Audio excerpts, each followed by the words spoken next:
Hey, and welcome back to OntarioCyrptids.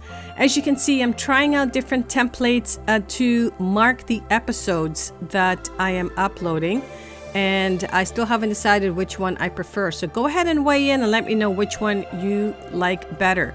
Now, today we have two stories. The first one is a newspaper clipping coming out of Florida, and the other one comes out of Arizona. So if you have a story that you would like to share, please go ahead and forward your stories to OntarioCyrptids@gmail.com, and then I will have the lovely pleasure of reading them on my channel.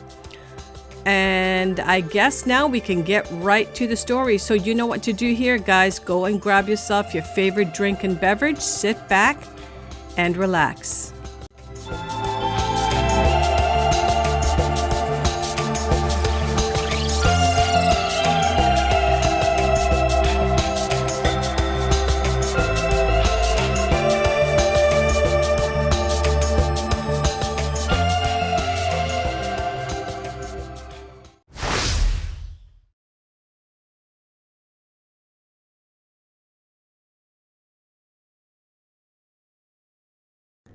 This first story comes from a newspaper article out of the Orlando Sentinel back in 2004 out of the Polk County, Lakeland, Florida. Again, 2004. The article begins by saying, urban legends are supposed to be legends and that's all. But if you ask Jennifer Ward about the Florida skunk ape, she will tell you it stepped out of the mist of myth and into reality. I never thought anything like that was out there before, Ward 30 said last week, but I know there is now. Ward's encounter with the hairy creature came in August, about a week after Hurricane Charlie, along a rural stretch of road as she was driving home from a friend's house. Her daughters were asleep in the back seat, and it was approaching dusk. I noticed something in the ditch. I looked over, and I guess it noticed me. It rose up, she said, explaining that the animal had been crouching when she first saw it. Ward said that the creature was 6 to 8 feet tall and covered with hair about 2 inches long. There was white around the eyes, but she did not notice a nose or ears.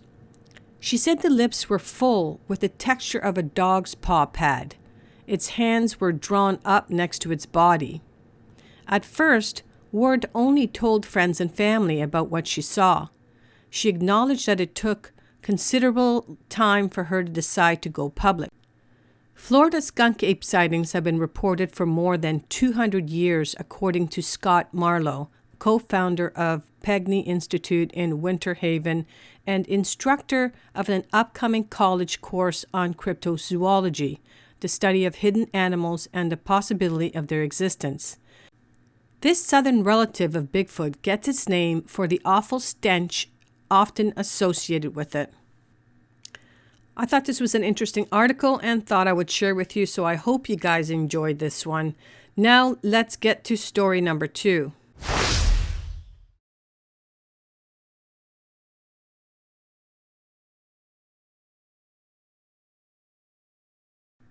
All right, this story takes place in the summer of 1998 in Gia County, somewhere around the Payson-Mogollon Rim area. This took place back in 1998 during the summer at around 11 a.m. in the morning when the sighting occurred. We were up past the Payson, Arizona area, up on Mogollon Rim in what I think is the Tonto National Forest. I could be wrong on the forest name though, very high elevation. The area of the forest was remote and surrounded by 3 different lakes. It was hot and I don't remember any wind. We were going camping and decided to leave the populated camping area and go farther into the woods. We drove and finally ran out of road. I wasn't just in the forest when I saw it, but I was at least 15 miles further back off the beaten path. Truly, no man's land, and obviously his land. We decided to turn around, but I wanted to walk our dog for a few minutes and enjoy the scenery. I spotted something heading my direction, only walking at an angle to my right, meaning we would have to cross paths. It was about half of a football field away from me, and all I could see were the legs because it was so tall and the tree limbs were so low. You would picture a Bigfoot as dark brown or black, but this was the most beautiful light caramel color. I remember immediately thinking, what a beautiful palomino horse. Then I suddenly realized that a horse has 4 legs, and all I could see were 2 very long legs taking long strides. I stopped walking and tried to rationalize where the back legs of this horse were, and eventually realized that it had only 2 legs, no matter how hard I stared at it. Your mind does funny things, and I kept trying to think of a 2-legged animal that would have legs that long. An elk will hop when fighting on its back legs, but again, this was striding like a human. A bear can walk on its hind legs, but their legs are not long and lean, and again, wouldn't have such long, smooth strides. I can think of nothing, and the first thought that came to my mind and stuck with me, stuck so hard that I lost my breath, was a Sasquatch. I felt very uneasy. Remember, this is all taking place in a matter of less than 30 seconds, and this thing is getting closer. That's when I knelt and used my playful voice to call my dog. She loves that voice, and when I saw I had her attention, I yelled, "Come get Mummy." Sounds dumb, I know, and I started running again. She hesitated before choosing to chase me instead, but in the end, she did come after me. I didn't smell anything like my dog did. Maybe I wasn't close enough, but I was so scared that the air around me seemed electric. The thing I can't stress enough was how beautiful its fur was. The caramel blonde tone was so rich that I'm sure that's how I spotted it. Had it been dark, it would have blended in more with the surroundings, and I may not have noticed it. It walked twice as fast as any man.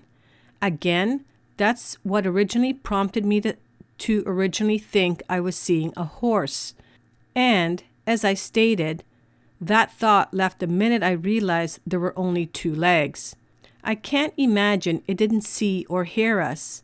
If a dog can sense it, I'm sure it sensed us right back.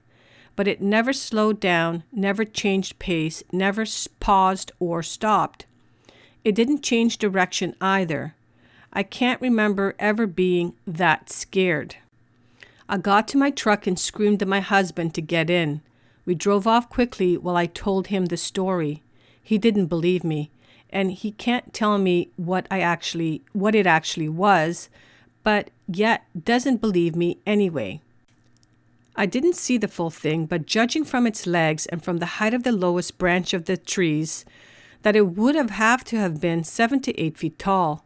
I have no idea how tall these things are supposed to be. I have no other explanation of what it could have been. First of all, don't worry about the husband. We believe you.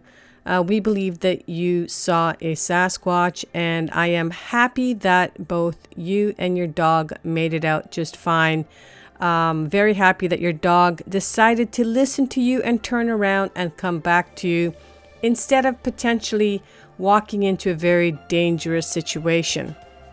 The good news is you did spot the Sasquatch when you were walking, because if you hadn't and you guys met at the crossroads, who knows what would have happened. So I am happy that you were able to spot it in advance and avoid a major collision. I hope everyone enjoyed these stories today. I know I enjoyed reading them to you guys.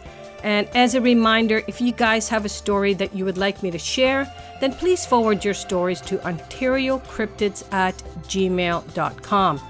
All right, guys, that's a wrap. We'll see you all next week. Oh, and please be safe out there.